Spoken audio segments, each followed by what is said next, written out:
Your Partner in Success Radio is a free business podcast with host Denise Griffitts.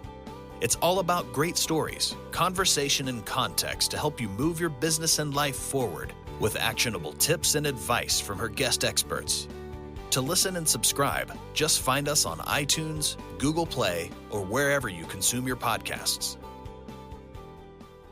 Good morning and welcome to Your Partner in Success Radio, where top performers share their secrets to help you achieve your personal and your professional goals. I am your host, Denise Griffitts, and together with my amazing guests, we bring you inspiring and actionable insights to take you, your life, and your business to the next level. Ranked in the top 2% globally, this podcast really is a must listen, and it's because of my guests. So whether you are tuning in for entrepreneurial tips, career advice, or personal development strategies, get ready to turn inspiration into action, challenges into triumphs, and dreams into reality. And today, our episode, I'm excited about this. I titled it From Broke Dad to Seven-Figure Success, Casey Stubbs on Learning from Failure. Now, Casey Stubbs is the founder and CEO of Trading Strategy Guides and Learn to Trade for Profit, as well as the host of the How to Trade It podcast. A U.S. Army veteran, Casey launched his first business, Winner's Edge Trading, in 2009, and he generated over $6 million in revenue. I think he knows what he's doing. He is also the author of The Complete Trading System, focusing on mindset and strategy, and that book is on my desk as we speak. His inspiring journey from a broke dad to building a seven-figure trading education business shows the power of resilience, and listen to this is important, power of resilience and learning from failure. A devoted family man with 9 children, I said 9, Casey is dedicated to helping others fulfill their financial dreams. So join us as he shares his valuable experiences and insights. Casey, good morning and welcome to Your Partner in Success Radio. Can you tell our audience a bit about you and how you show up in the world? Well, sure, Denise. Thanks so much for having me on the show. I really appreciate it. But yeah, I started getting involved in business and pretty early on in life, and I've always had an entrepreneurial mindset. And my very first business started when I was just 19, and it was investing. I started investing at 19 years old, and I was in the Army, and I would take all of the money that I earned in the Army back in 1996, which back then at my rank, I made $800 a month in the Army. And I would put most of that money into the markets, and I did that for 4 years. And by the time I got out of the military, I was able to generate $30,000 in profits from my investing activities. Well, not $30,000 in profits, but a $30,000 account. But not bad considering I only made $800 a month. I was throwing almost all of my money into the market at that point. And so that was a great lesson, taught me about how to save and how to compound and put my money to work for me. And that was just something that I used for the rest of my life. I used those principles. And in our pre-interview sometime back, that setting up your father's first modem sparked your interest in trading. Well, yeah, that's true. My dad didn't understand about online stuff. You know, I was even younger than the military. I was very interested in computers, and I actually had an aunt that worked for Intel, and she would always bring home computer parts. And this was in the 80s, and we would put computers together, and she taught me how to use a computer. We had that green screen. They called it DOS, and it was pretty cool. My very first computer, I had to have it. I was young, I was stupid, but I had to have it. There was no internet, but I bought that. It was a beautiful boat anchor. It was it. And I still have some of the folders, the MS-DOS binders in my closet, but I had to have it, and I've never looked back. Yeah, they were very expensive back then too. Horrifyingly expensive. But for some reason, I knew, go figure, this, I can only call this a God wink. I knew when I made the decision to buy that thing, and I had to put it on payments, which, had to be paid. But I knew that at some point in my life, I was going to make a living with a computer. There was no internet. There was nothing to give me that idea, but I just knew. That's amazing, especially when you consider back then you paid all that money and it really didn't do a whole lot. Like you could type a few letters on the screen and that Yeah, was about it. but you couldn't print them. You couldn't do anything with them. I wish I had saved it now, but I didn't. But I did keep the manuals mostly just to keep me honest. It's like I can still do some of it, really. But yeah, it's interesting. So keep going. I know so how did those early experiences shape your trading career? How did one work with the other? Well, it was a great combo and it has always kind of been that way. Like just a kind of a combo of different skills. Like, so I started with learning the computers and then I combined that with what my dad had taught me, right? And about investing. And even when I was a kid, I took my computer skills. Like my brother was he was really into gaming and I was a little bit into gaming, but he wanted to build these games. And so I would be like, okay, you build the games and I'll do the website. I'll help market the games. I'll help sell the games, and even as kids, I was doing that. I was helping him and he built these levels for a game and we were able to put it out there and the game was at the time was pretty popular and so his levels that he created because I built some marketing stuff around it in a website was able to generate a decent amount of traffic and so I was just always combining those skills together and uh, when in 2008 I was working in construction, still investing on the side, not really heavy in business yet, still doing little small businesses. I had a carpet cleaning business and a soap making business, but I lost my job in construction and I didn't really know where to go. So I thought, well, I'm just going to try to start a website. So I remembered that I was pretty good at marketing. I remember that I was pretty good at online stuff and I knew a lot about the market. So I'd start a website about investing and trading. And so I did that in 2009. It officially launched. And I was really fortunate because by the end of 2009, I actually did a small part time job at FedEx. But after that, I never actually had to get a job again because the website took off. My investing career really turned around because the markets turned around and my business was doing fantastic. Ask you, what motivated you to shift from your military career to become a full-time trader and entrepreneur? I think you just explained a little bit of it, but was there anything in between that had you going, I don't want to do this anymore, Well, other than losing your job? Look, I remember 2008. I'm in Southwest Louisiana. We're in the oil field and we're right close to the Gulf of Mexico, very close. I'm about 40 miles away as a crow flies. And I remember seeing bumper stickers on the backs of cars and trucks saying, last person out of Louisiana, turn the lights off. It was bad. yeah, it was. And I was trying to get work all over the place and I just could not get a job. Like construction wise, I was trying everywhere. And but the reason I got out of the military initially is I did enjoy it. I enjoyed the military. I did several deployments to different countries and love it. The military introduced me to the love of different cultures, right? So I know you're in the South. I love going to the South because it's a different culture. It's so different from where I'm from, and I just love experiencing. People are great wherever you go, and they all have different culture, and just that culture is something that should be explored and experienced. I absolutely love it. But anyways, the reason I got out of the military was just because I was getting married, and I had known how hard it was to stay married in the military because most people didn't last long. And so I got out at that point. It is difficult. And if you're rambling around the world on your own, that's one thing. If you're dragging a family with you, whether they want to or not, that's different. I understand that. But you talk about in case you talk about lessons from failure, and you often share your failures as part of your journey.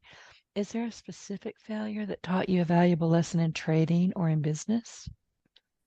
Well, a lot of the things that you learn in business and trading are very similar. They go hand in hand. And one of the biggest ones in trading is to be free to allow your losses to develop, right? And if you make a mistake, you have to take your loss and move on. So a great example is in 2008. The market just kept going down and down and down. And as a trader, you really need to say, okay, this trade is done. I'm closing it out and I'm taking my loss. And you want to do that relatively early before that loss continues to get worse and worse and worse. And the next thing you know, it's absolutely devastating. So, as human beings, we're not really designed to take losses. We don't like it. We want safety and security. And so it's really counterintuitive and against our nature to want to take those losses. And the same thing is in business too. You know, if something's not working and you're throwing money on a project and this project is supposed to make money and it doesn't, you just keep throwing money, throwing money, throwing money. It's like a black hole, right? At some point, you just got to cut your losses and move on. And that's where I learned the most invaluable lesson, which is throw your money after things that are working. Once something is working, you just keep investing in that thing. You know, invest in something that is reaping benefits. And so that's how I trade. That's how I do business. I find the thing that's working the very best trades, the very best companies, and I put my effort and in those things that are really working well. And you said something important. People really don't want to just kind of give up or quit. But there has to be a mind shift, I'm guessing, that goes with that. You have to understand your numbers and what's trending and say, I'm out.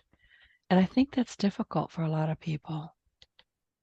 Well, it's really hard for me because I'm definitely not a quitter, and it's honestly one of my greatest strengths is my perseverance, right? Being able to endure hard times and to keep faith in difficult times. And so, yeah, for me, it was definitely counterintuitive, but it is a mindset shift. It's like, okay, it's not quitting, it's shifting, right? We're going with something that's working versus something that's not working. When you're looking at a balance sheet, and I don't know the proper terminology, but when you're looking at, let's call it the black hole, and it's just going down and down and down and down, at what point do you personally have to say, this is not working? It's probably not going to work for a long, long time if it ever does. I have to get out and do something different. Well, I will tell you that for me, I have a a plan in place ahead of time. Okay. I always know that if I don't hit a certain level of profitability by a certain period of time, I stick with that rule.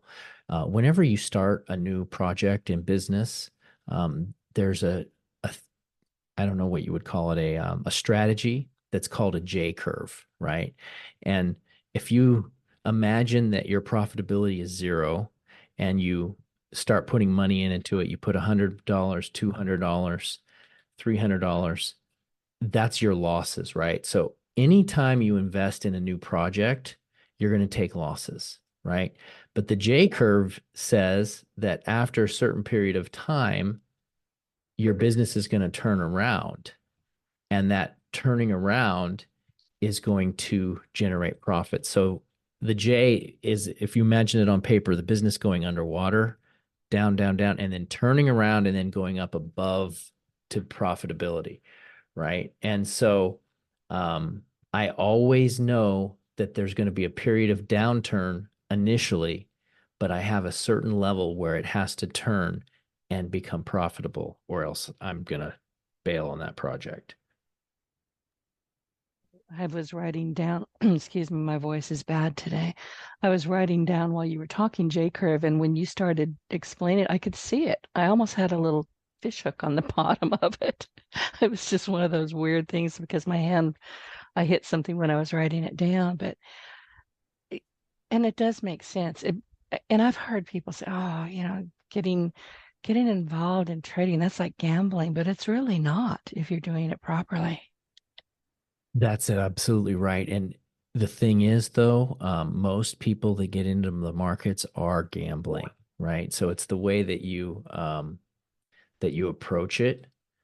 Because if you are trying to solve a financial problem with just sheer luck, you most people get into the market because they have a financial difficulty, right? And so if they get into the market because they have a financial pain and they don't try to solve the actual problem, they're just throwing money away, right? It's the same thing. It's like that J curve. They're just throwing money away and it never comes back.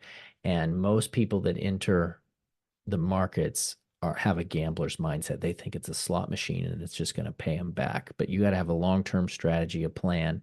And personally, my advice for people that are in the markets is not that they should trade, but that they should invest. Big difference. And I have to say that you said something important, and I'm paraphrasing. Luck is not a strategy. I No, see it all the time. It's no. not a strategy. Okay, keep going. Yeah. So when I go to the store and I go to the ATM to take out money at the local gas station or whatever, right next to the ATM machine, it's amazing. I think these guys are really smart. They place the lottery machine right next to the ATM, right? I think they do that on purpose. But there's always people in line at that lottery machine, and I'm thinking, man, I never actually talk to anyone. I always am tempted, but I'm like, you should not be throwing that money away. If you just do it for fun and it's enjoyment, I'm not judging anyone. Okay. It's okay to spend a few dollars on a lottery ticket. Nothing wrong with it. I don't do it. That's not my style. But if you want to do that, that's okay. But if you're in a bad place and you're trying to get out, that's the absolute last place you should be putting your money. But you see it over and over again because people are trying to get out of their situation. But there's a way to get out of your situation, and it's with having a plan, executing your plan, looking at your financial numbers, and figuring out a way to do it. If you're there, you can get out of the situation. And I agree with you. You're talking about the lottery. I've personally never bought a lottery ticket. To me, it's just you might as well just set your dollar bill on fire. It's just not going to work. But that being said, I did have a neighbor who won a fair amount of a Powerball. It wasn't millions and millions, but it was more money than they had ever seen. And within 2 years, when they bought houses, they bought new cars. It seemed like every other week. It wasn't that often, but I remember sitting back and watching them going, "You're going to be broke soon." And they were. Both of the houses they bought went into bankruptcy. The cars were repossessed. They were gambling with money that they shouldn't have been gambling with. But Yeah, they didn't know how to handle money to start with. So they just yeah, took that same mindset and, gave it away, piddled it away, burned it away. It was crazy. And I didn't like them very much, so I kind of didn't care. I really didn't like them. These were like well, not good. It didn't break my heart, but I remember watching them and thinking, okay, you've got about another week before I see the for sale signs up. I mean, I was watching because it was just fascinating. yeah, it really is, and I think they don't really teach this kind of stuff in schools. I wish they did. I don't know if it would make a huge difference, but it might make some. But really, money is a tool, right? And you got to understand how to use that tool It's properly. an energy as well. I mean, if you Yes. have bad money energy, guess what's going to keep happening to you? Yeah, you're absolutely right. It's an energy, it's a tool, it's something that you use. And so I like to use my money to create more of that, not to get stuff that I don't need, to clutter out my life, to impress people, all of those things that you see people doing, but it really isn't taught in school. I think that one of the greatest lessons that I could teach people is just to take some money off the top every time and invest it. Especially when we look at our economy, the way our economy is designed. Most people don't understand that if you put $1 in the bank account, that that is disappearing, like it's just vanishing, right? They teach you save your money, and that's okay to save a little bit, but really you should not be saving because every time um, you keep it in the bank, it's disappearing. And the reason it disappears is because of inflation, right? When the government creates more money, it, which they do through just the process of creating money, we're trillions of dollars in debt. It takes away the value of the dollar for the American people. And no one knows that except for the wealthy. And so you have to use that to your advantage and invest in assets that are going to increase in value. What kind of assets you're talking about? And I've heard this a lot before. You're not the first one to say this to me, that savings versus investing, there's a huge difference, and you're not going to get out of debt by savings, which on the face of it makes no sense until you start talking with people like you. Right. It doesn't make any sense because really, I don't think that it should be this way because money really shouldn't lose value, but it's just because it's the simple law of supply and demand, right? So when you create money, and then the people that end up getting that money are people that invest it, and so they put it into the things like the markets, and those things go up. So when you talk about assets, really almost anything that is collectible, um, is an asset, right? Because people will invest in artwork that goes up in value. You can invest in all kinds of things. The markets is great to invest in because they have, over the last 100 years, 125 years, the markets have really done very, very well. Um, Crypto investing is a great way to invest, investing in precious metals. There's so many different things, but again, it's all because those things have scarcity, which our dollar does not because of the abundant level of money creation that our government does. Let's just call it what it is, printing. Printing money. Well, it's Mm-hmm. not really printing though, because they I just know. push a button and they create it in thin air. Yeah, but that's about the only way my mind will wrap around it. It's magic money. Yeah. Yeah.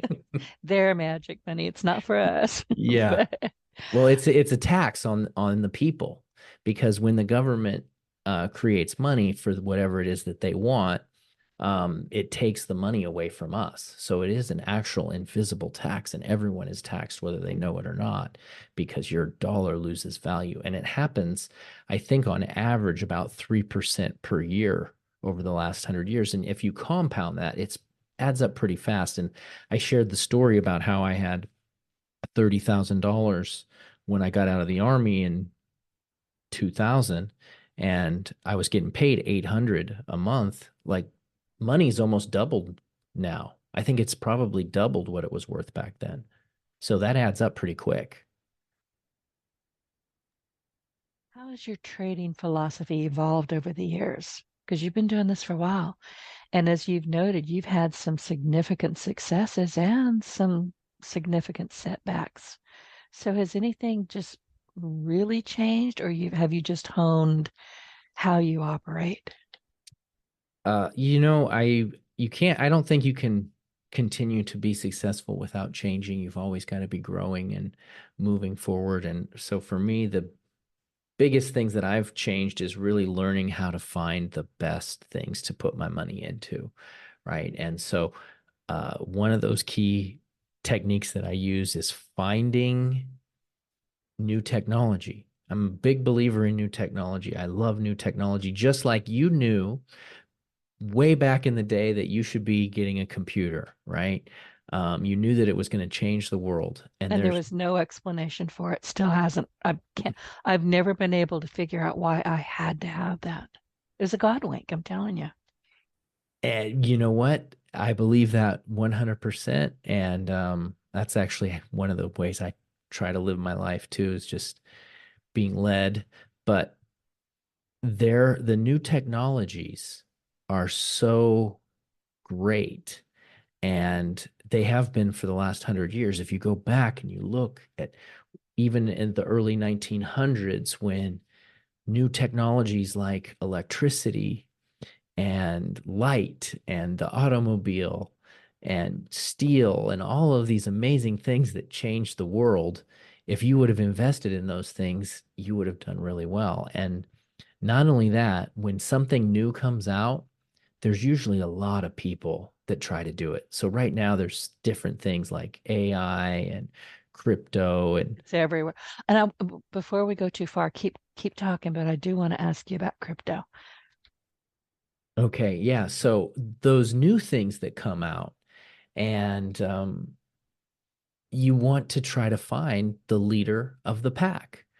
Whenever you're whenever something happens, there's always a best, right? If you go to look at athletes, if you're a soccer fan, there's the best soccer player, Ronaldo, and if you go to basketball, you got the best guy.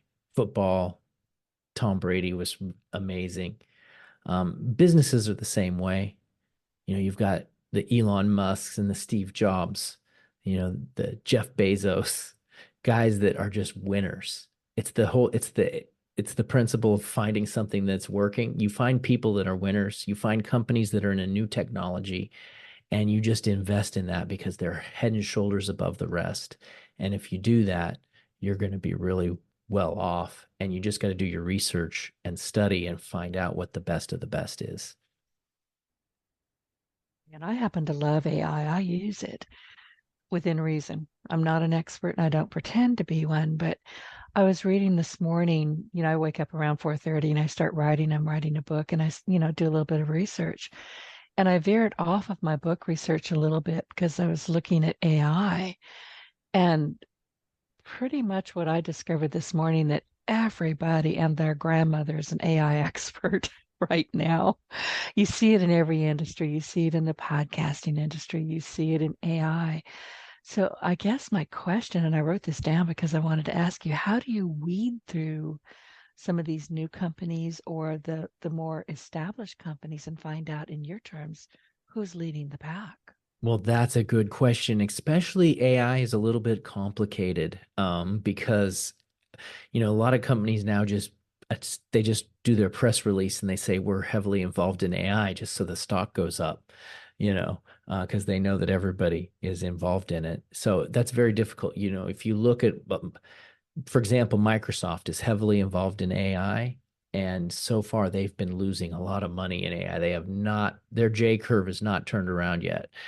It may at some point, but right now they're not making money. And even ChatGPT, which is the leader, they're not making money right now either, because of the massive expense it costs for them to run it.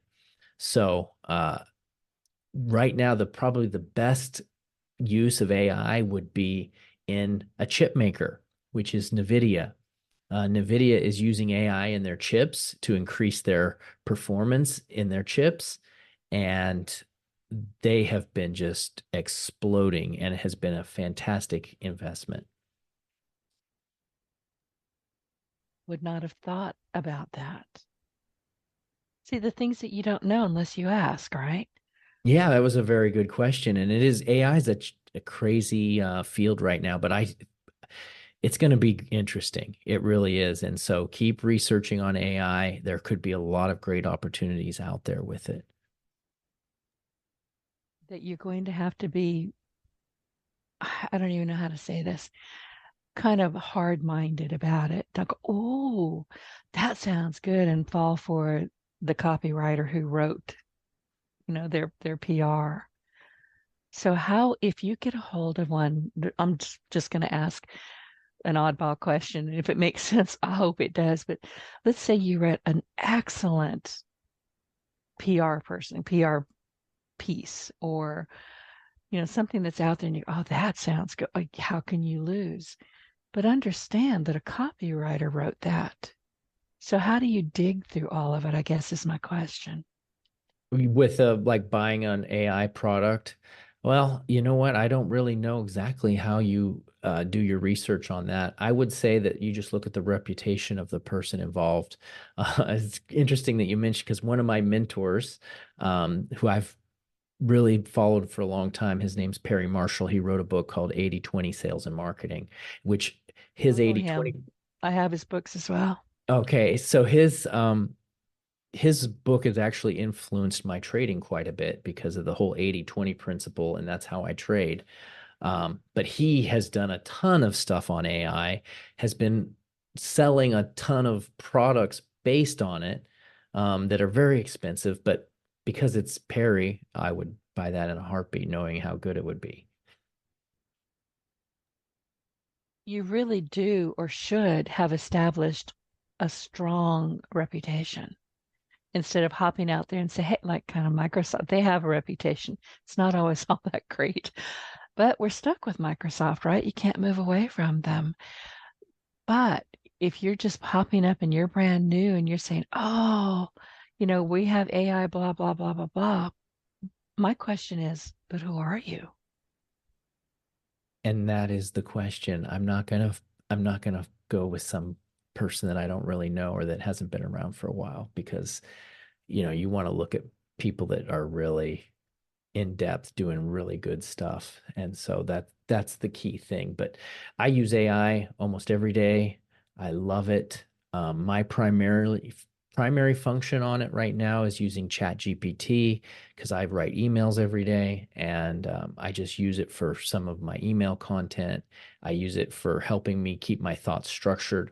Even simple stuff like if I'm listening to a book that I like, I'll download the audio, and I'll plug it into Chat GPT and say, please make a bullet list of all the important thoughts in this book.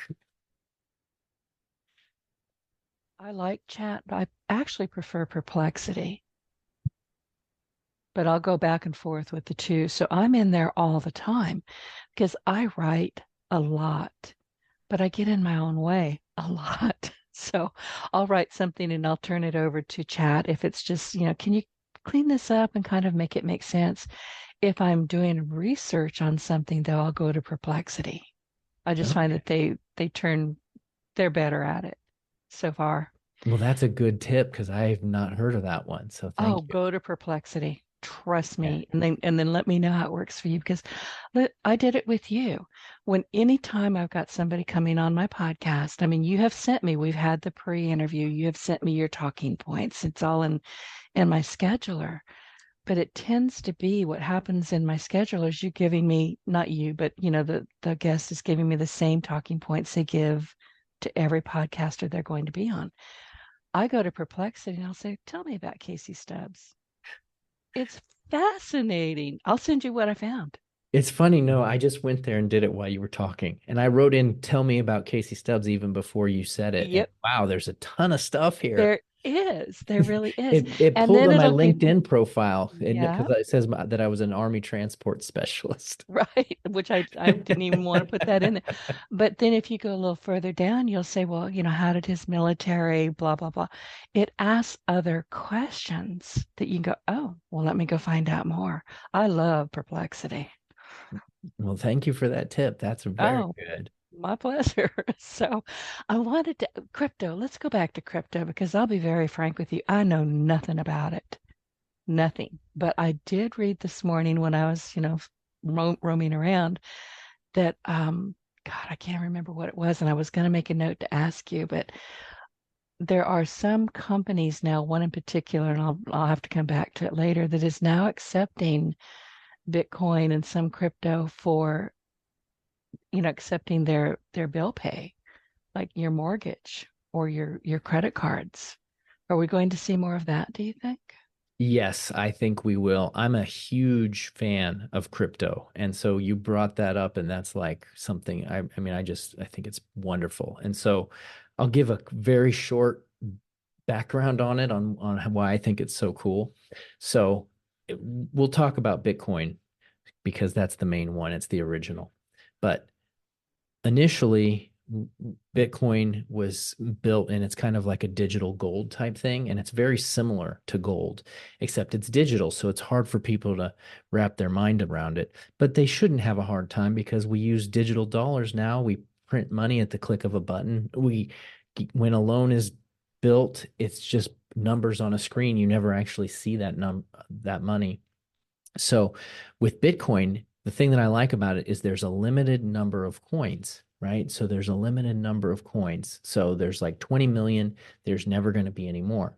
The second thing I like about it is that you can't just get those coins for free. A lot of the cryptos now that come out, they'll start a crypto and there's 20 million tokens, blah, blah, blah. But one guy owns all of them and then he has all the power. But with Bitcoin, they're hidden inside of a complex algorithm, and there's a computer program that needs to solve that algorithm, and they call it mining, just like you mine for gold. And so if you take the comparison with gold, you have to spend a lot of money to dig for it. You got to buy the land, you got to pay for the labor, you got to buy the equipment. It's very expensive to get gold. And so where does the value come from? It comes from the work, the labor, the effort that people put to have to get it. Again, compare this to the dollar where you just click a button and it's magic money. Well, Bitcoin, you have to mine it. You have to have a very expensive computer that solves an algorithm. And there are companies that own warehouses that have millions of dollars worth of computers. They spend millions of dollars on these warehouses. They have to pay for electricity. They have to pay for a team of people to run the computers. They have to pay for the internet and the air conditioning on the warehouses. And so they're spending all of this money to generate these Bitcoins. So you have the labor. That's why people are like, oh, it's digital, but there's value because there's work. Work is very valuable, right? Our humans' time and labor and effort is very valuable. So that's where the value in Bitcoin comes in. And then also the scarcity, right? With the dollar, you just create it, it's limited, and there's a huge scarcity around it. And then my probably my favorite reason, those first two were pretty good, but my favorite reason why I love Bitcoin is because it's a person to person transaction, right? And there's no bank involved. There's no government agency. There's no one that tells me I can't give you money. You know, as a business owner in today's online world, I work with a lot of people, right? I work with people all over the globe because I have freelancers, I have writers, I have traders, I have people, and it's a global world now. Well, you know what? Sometimes these political situations, they'll say, well, you can't send this person money because he's located here. I've actually had Cash App. I was sending money to to a guy that was doing work for me, and Cash App banned my account. And they took the money that I sent him and they said, you can't send him money because we don't like it. Well, you know what the answer is? Crypto. Because with Bitcoin, you get a wallet and your wallet has a code and you send your Bitcoin to someone else who has a wallet with a code. There's no one else telling me I can or cannot send that money. And so for me, that equals freedom, right? Freedom from people that are oppressive governments, freedom from people who want to make a living and to do things where people can tell them that they can't do what they want to do. So I think with those three things, I really love it. I think it's a great investment. I think it's going to be great for person to person transactions. And, you know, some of the top minds in the world right now, you know, there's a business guy, very famous, Michael Saylor. His company was a nothing company until his company started buying Bitcoin. And now his company's huge because his Bitcoin investments have gone so well. But I can't remember the number exactly, but he was just at the Bitcoin conference last week and he was predicting Bitcoin to get to like $10 million a token. I mean, it was just a crazy prediction.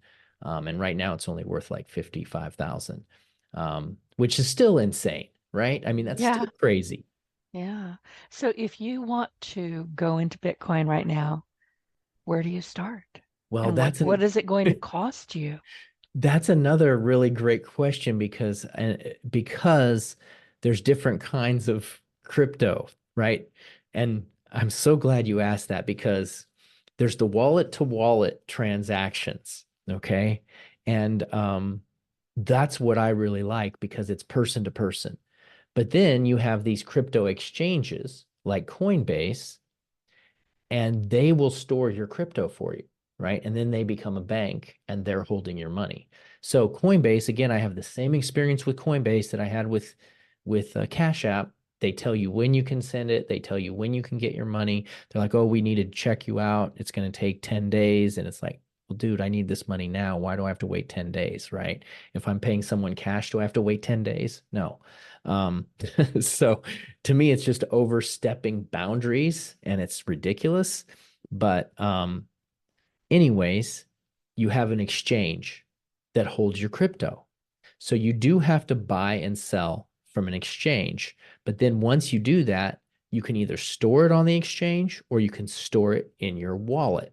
Okay. And so what I do is if I buy crypto, and I don't really even buy from exchanges anymore because I'm established and I've been doing this for a while, but um, you go and then put it in your personal wallet. So that way you hold the money. You're not relying on the bank. You're not relying on Coinbase to hold your crypto for you. Just a little side note, there was a huge thing that happened, and it was from a company called FTX.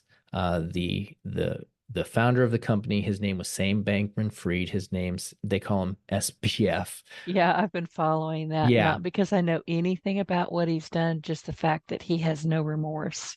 None. Zero.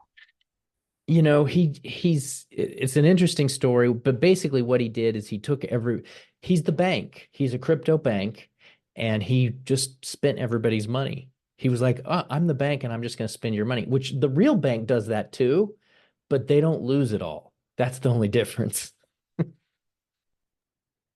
At all, as far as we know.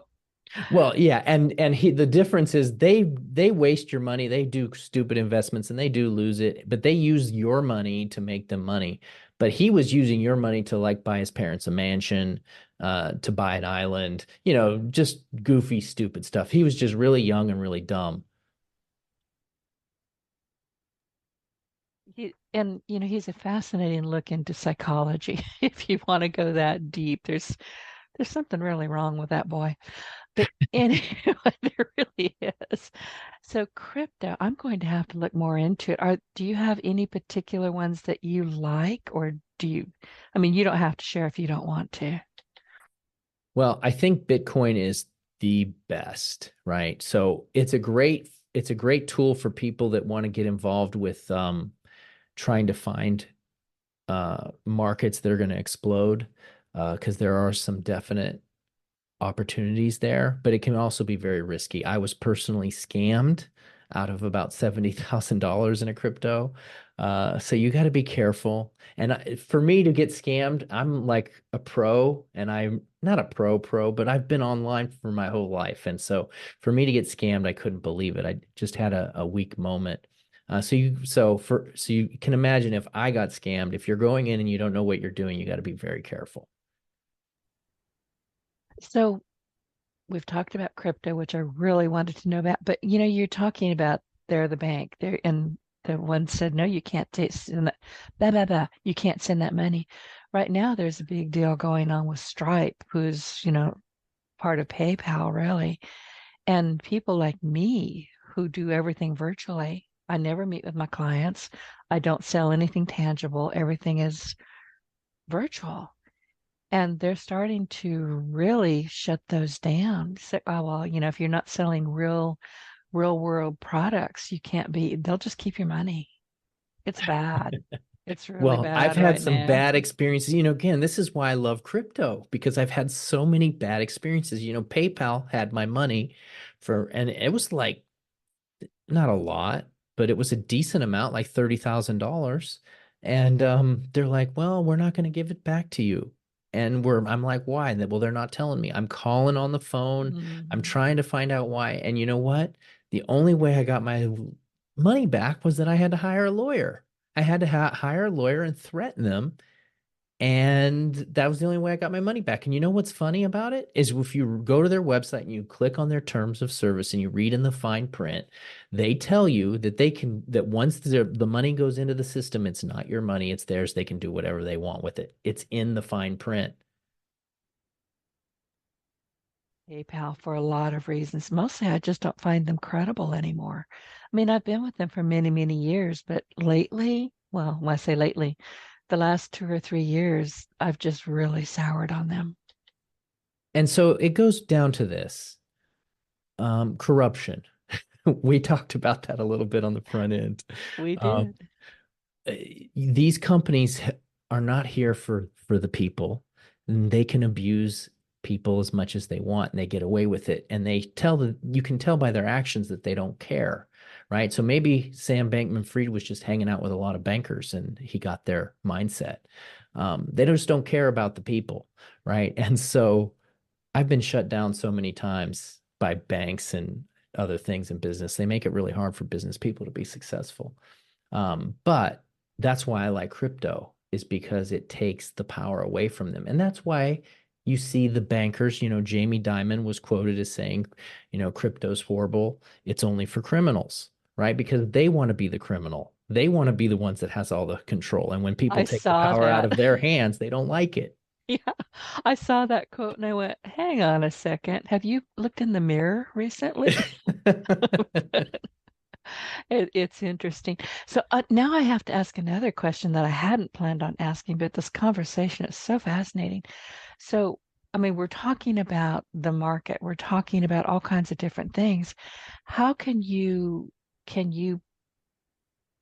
into the market using crypto? Or is that just a silly question? Well, what you do is you get into the crypto market, which is a market in itself, right? So Bitcoin was created, it was ideally originally a person to person transaction, it was a form of money. Well, now it has turned into its own stock market, right? And so, but they're not stocks, they're cryptos. And so the crypto market is really doing well. It's like almost a 3 trillion market cap right now. There's thousands of cryptos happening every day. I believe that it's going to overtake the stock market at some point. I think it's just so huge. And I think that people appreciate the fact that they're anonymous.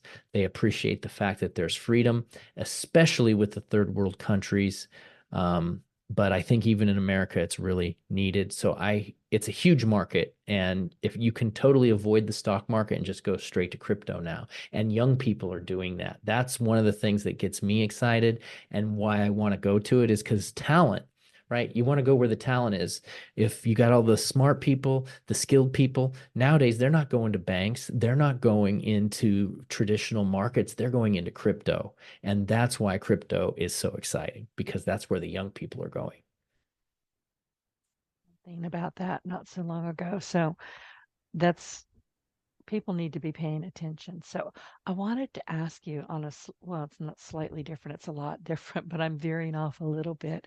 As a father of nine, how do you balance your family life with running multiple business and with trading and with crypto?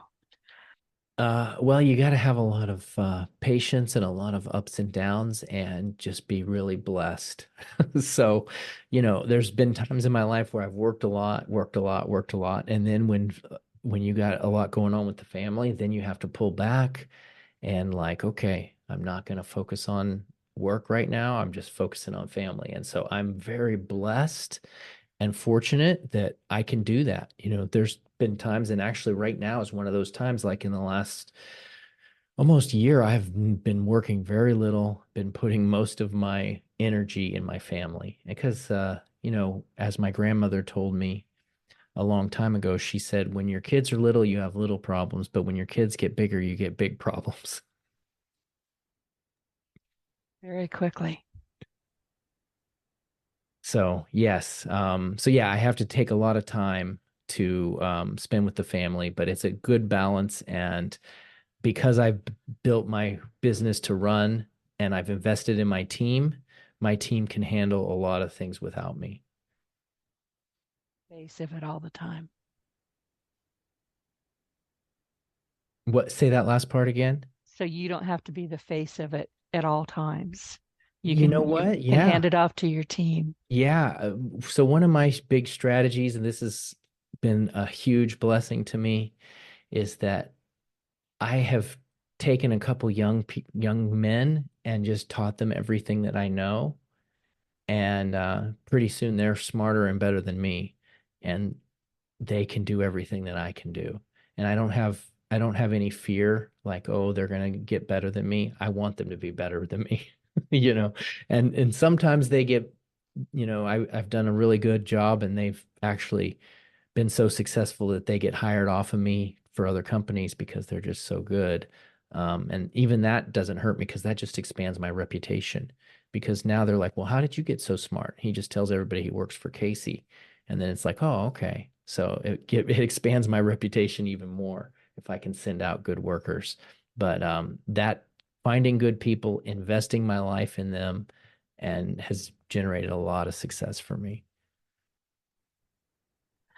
Quick question. What are your future goals for trading strategy guides and your other ventures? Are there any new projects in the horizon or on the horizon, rather?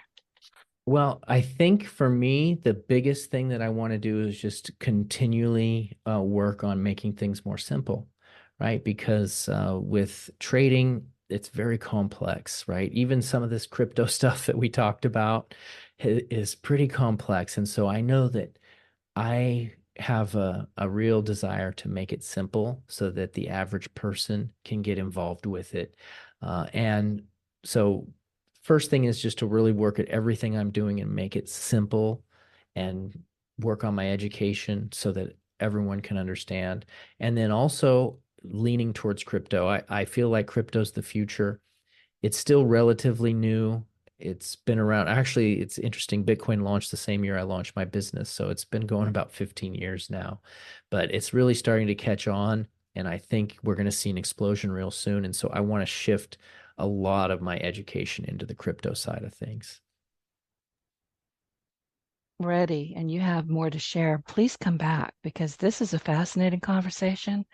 And I think we've got a lot more to talk about. Well, thank you so much, Denise. It was, I didn't know where it was going to go, but it was fantastic. You did a great job. It's going to go either because I'm listening and I'm taking notes. I do have, notes and let me ask him this. And I've got a whole list of things that I didn't ask you because we went in another direction. So we'll do that again. But what I want you to do right now, if you don't mind, tell people about your book. It is on my desk, The Complete Trading System. I love your the way it looks on the front, though. That's a very cool looking front page. Anyway, tell us about the book. Well, Book cover, I meant. well, Sorry. the book cover I didn't have anything to do with. That was with the publisher Wiley. But fortunately, because I'm a podcast host, they reached out to me and they said, "Hey, do you have a book or would you want to write a book?" And it's like, "Well, I actually do have a book. I wrote it. It's sitting here in my tablet on my desk. I just never published it." And so I published it, but it's really just talks a little bit about my background. It's really dives deep into mindset because I know that you cannot be successful in life unless you believe that you can be successful. It doesn't matter whatever you try to do, you have to believe that you can do it. You have to believe that there's success. You have to have ultimate faith in success and, transform your mind and believe in yourself. And so that's a really big part of this, as well as the strategies that I use in the markets. I've got some trading strategies and also investing strategies. So it's great for beginners in the markets. About the markets. I mean, when I knew I was going to talk with you, I went, well, I'm going to sound stupid because I'm completely ignorant. Now, my sister, she's a whiz. Me, not so much. So I was like, okay, but you make it so easy for me to ask questions because of the way you're speaking with me. And it's clear, Casey, that you love what you do. You're very passionate about it and you're very good with it. So thank you. Well, thank you for that. We wrap it up. Do you have any last thoughts to share? And where can people connect with you? I know you've got the podcast, you just mentioned that, but where would you like to send people to connect with you? Well, if you go to my website, tradingstrategyguides.com, you can get access to my book there. You can get access to my podcast and all of the educational articles that I produce on my website. So that's the best place to go. Listen to our audience. Thank you for joining us today. And as we wrap up today's episode, we learned some powerful lessons from Casey Stubbs. His journey from a broke dad to a seven-figure trading education business highlights the importance of resilience. Write that one down. and the ability to learn from failure. And his military background has really helped shape his disciplined approach to trading, emphasizing effective risk management and structured planning. And that's something I think many of us don't really give much thought to. We don't have structured planning. If you don't yet, sit down today and start writing that plan out. And he also reminded us that sharing our failures can lead to significant growth and character development. So ultimately, Casey's dedication to empowering others serves as an inspiring reminder that with the right mindset and strategies, anyone can achieve their financial dreams. So if you enjoyed this episode and want to hear more inspiring stories and valuable insights, please subscribe to our podcast. Your support helps me bring you more great content. And thank you for tuning in. And I hope you feel inspired to embrace your own journey. Casey, again, thank you so much. And I do want you to come back. Thank you. Get your voice heard. If you would like to launch your own far-reaching podcast, contact Denise Griffitts at yourofficeontheweb.com and go to the podcast tab.